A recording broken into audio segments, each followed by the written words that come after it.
সুপ্রিয় শিক্ষার্থীরা, সবাই কেমন আছো? আশা করি সবাই ভালো আছো। আজকের ভিডিওটা খুবই গুরুত্বপূর্ণ হতে যাচ্ছে তাদের জন্য যারা হচ্ছে এইচএসসি 2023 সালের পরীক্ষার্থী, যাদের পরীক্ষা হচ্ছে আগামী আগস্টের 17 তারিখ থেকে। অ্যাকর্ডিং টু শর্ট সিলেবাসের উপর ভিত্তি করে এবার যারা 2023 সালের এইচএসসি পরীক্ষার্থী আছো তাদের জন্য আজকে আমি ইংরেজি প্রথম পত্র এবং দ্বিতীয় পত্রের সকল বোর্ডের জন্য রাইটিং পার্টের সাজেশন নিয়ে আলোচনা করব এবং ইনশাআল্লাহ এখান থেকে শতভাগ তোমরা কমন পাবে পরীক্ষায়।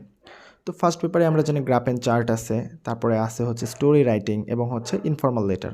তো দেখি ফার্স্ট পেপারের জন্য গ্রাফ অ্যান্ড চার্ট কোনগুলো গুরুত্বপূর্ণ।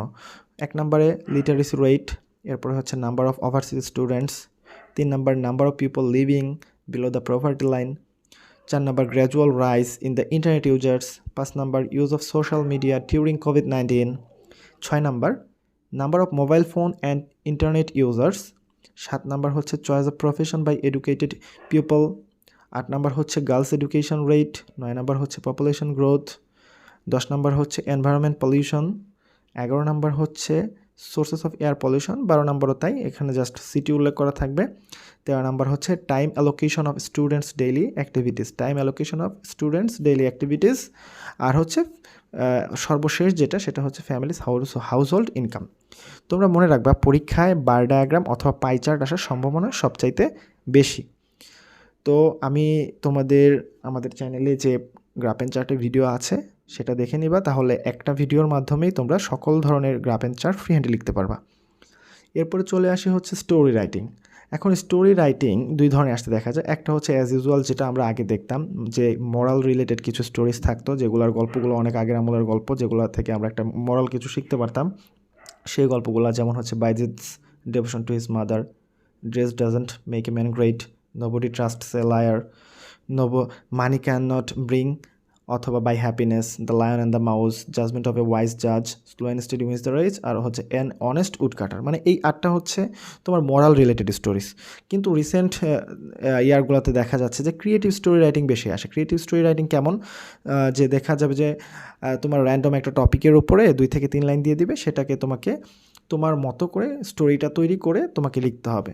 তো ক্রিয়েটিভ স্টোরি কীভাবে স্টার্ট হয়, যেমন once, few days ago, last, recently, the name, যে কোনো নাম এগুলো দিয়ে শুরু হয়।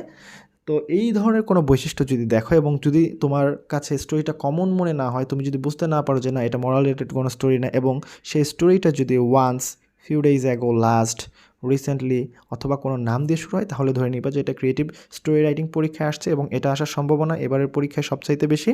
অতএব তোমরা অ্যাজ ইউজুয়াল গতানুগতিক আমরা যে স্টোরিগুলো পড়ি, এখানে তাদের মধ্যে আমি 8টার সাজেশন দিয়েছি, আর তোমরা ক্রিয়েটিভ রাইটিং স্টোরি এটা লেখার প্র্যাকটিস বারবার করবা। আর ক্রিয়েটিভ স্টোরি রাইটিংয়ের ভিডিওটা আমাদের চ্যানেলে দেওয়া আছে, সেখান থেকে তোমরা দেখে নিতে পারো, তাহলে ফ্রি হ্যান্ডে স্টোরি সহজে লিখতে পারবা।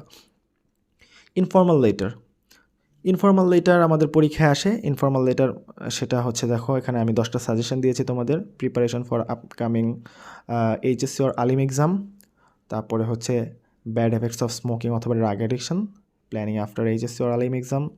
যেহেতু এইচএসসি এবং আলিমে যারা পড়ো তাদের সবার জন্য এটা, এই জন্য আমি ইনক্লুড করে দিয়েছি।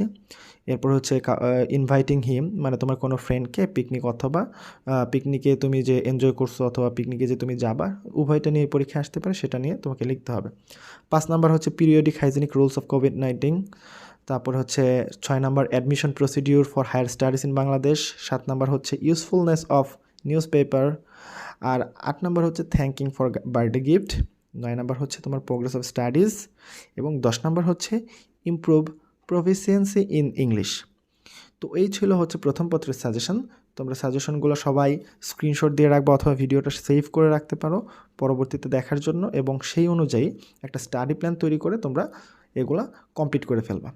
এখন আমরা দেখব হচ্ছে ইংরেজি দ্বিতীয় পত্রের সকল বোর্ডের জন্য রাইটিং পার্টের সাজেশন। এর মধ্যে রয়েছে হচ্ছে ফর্মাল লেটার আর হচ্ছে প্যারাগ্রাফ রাইটিং। ওকে, আচ্ছা দেখো ফর্মাল লেটার, দেখো sinking a tube well or repairing a bridge, এরপরে হচ্ছে regarding conducting classes in compliance with hygienic rules, setting up a computer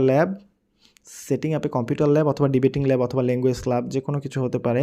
তারপর library facilities, multimedia facilities, permission for a study tour, permission for transfer certificate or repair a damage road. 8 নাম্বারটা একটু খেয়াল করো, repair a damage road এটা বলা হয়েছে, এটা হচ্ছে মূলত কমপ্লেইন লেটার। এটা হচ্ছে মূলত কমপ্লেন লেটার। ফর্মাল লেটার পরীক্ষায় 3 ধরনের ফর্মাল লেটার বেশি আসে। একটা হচ্ছে তোমার অ্যাপ্লিকেশন, একটা হচ্ছে তোমার কমপ্লেন লেটার, আর একটা হচ্ছে নোটিস। তো রিসেন্ট ইয়ারের জন্য সবচাইতে বেশি ইম্পর্ট্যান্ট হচ্ছে কমপ্লেন লেটার। তো কমপ্লেন লেটার কীভাবে লিখতে হয়, কমপ্লেন লেটার কী তোমরা জানো।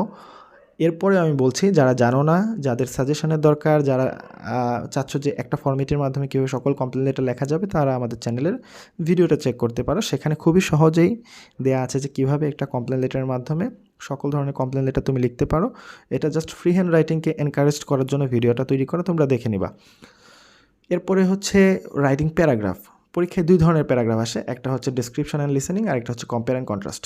তো আমি 2 ধরনের প্যারাগ্রাফেরই সাজেশন দিয়ে দিয়েছি। দেখো, ডেসক্রিপশন অ্যান্ড লিসেনিং থেকে যে প্যারাগ্রাফগুলো সবচাইতে বেশি ইম্পর্টেন্ট, যেগুলো পড়বো অবশ্যই পড়বে, সেগুলো হচ্ছে our victory day, road accident, drug addiction, eco tourism, price hike, book fair, deforestation, dowry system, online education, etcetera. আর কম্পেয়ার এবং কন্ট্রাস্টের মধ্যে কোনগুলো গুরুত্বপূর্ণ? An ideal student, female education, food adulteration, your favourite person, folk music, your country or digital Bangladesh.